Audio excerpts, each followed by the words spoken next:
आज हम बात करने वाले हैं मैगी की उस कहानी के बारे में जिसने एक वक्त पर पूरे देश को हिलाकर रख दिया था। ये कहानी सिर्फ नूडल्स की नहीं बल्कि भरोसे की है, एक बड़े संकट की है और फिर एक शानदार वापसी की भी। तो चलिए कहानी की शुरुआत करते हैं उस एक सवाल से जिसने 2015 में पूरे देश में हलचल मचा दी थी। आखिर ऐसा क्या हुआ कि मैगी रातों रात दुकानों से गायब हो गई? 320 करोड़ रुपए। जी हाँ, ये वो चौंकाने वाली रकम है जो नेस्ले को अपने सबसे बड़े प्रोडक्ट को बाजार से वापस बुलाने में लगी। जरा सोचिए, किसी भी कंपनी के लिए ये कितना बड़ा झटका रहा होगा। और ये कोई छोटे मोटे आंकड़े नहीं थे।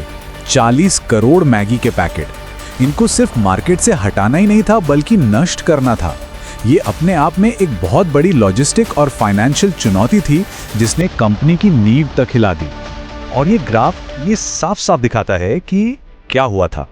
एक ब्रांड जो बाजार पर 75% राज करता था, वो देखते ही देखते जीरो पर आ गया।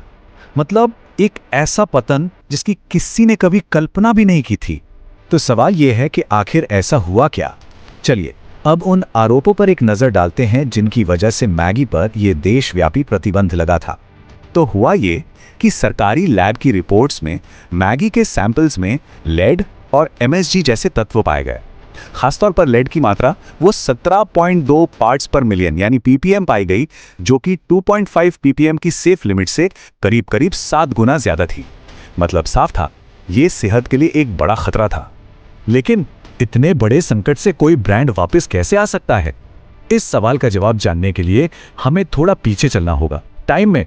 हमें मैगी की जड़ों को समझना होगा, जो भारत में नहीं बल्कि स्विट्जरलैंड में है।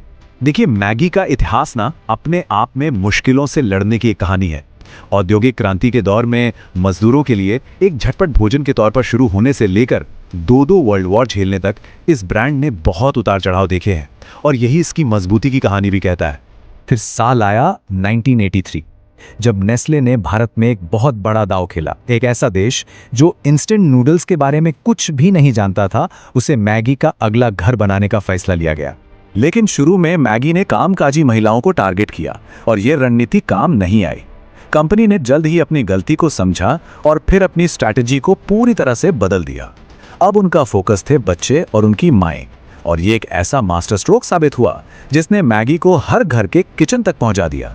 और इस पूरी रणनीति का दिल था ये सिंपल सा लेकिन बहुत ही पावरफुल वादा, 2 मिनट नूडल्स। माओं के लिए एक आसान सोल्यूशन और बच्चों के लिए एक झटपट मिलने वाला टेस्टी स्नैक। अब किचन में तो जगह बन गई थी, लेकिन मैगी यहीं नहीं रुकी। इसके बाद अपने साम्राज्य को और मजबूत करने के लिए कुछ बेहद कामयाब मार्केटिंग कैंपेन चलाए गए। तो समझने वाली बात यह है कि मैगी का साम्राज्य सिर्फ स्वाद के दम पर नहीं खड़ा हुआ था। इसके पीछे थी स्मार्ट मार्केटिंग, लोगों के साथ एक गहरा इमोशनल कनेक्शन और एक ऐसी पहुंच जो देश के कोने कोने तक फैली थी।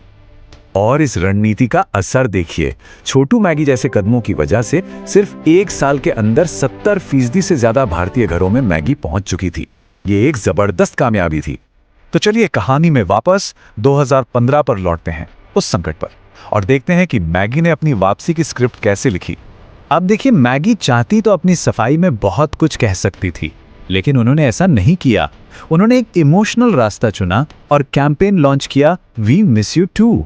इससे लोगों को लगा कि सिर्फ कंपनी का नुकसान नहीं बल्कि हमारा भी नुकसान है। ये जो पूरी वापसी की रणनीति थी ना, ये बहुत सोच समझकर बनाई गई थी।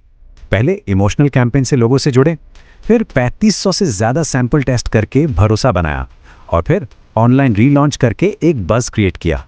ये सब बहुत ही ट्रांसपेरेंट तरीके से किया गया, और नतीजा जबरदस्त था। 2017 आते आते मैगी ने अपना 60% से ज्यादा मार्केट शेयर वापस हासिल कर लिया था। ये न सिर्फ ब्रांड की ताकत का सबूत था बल्कि उसकी वापसी की सफल रणनीति का भी प्रमाण था।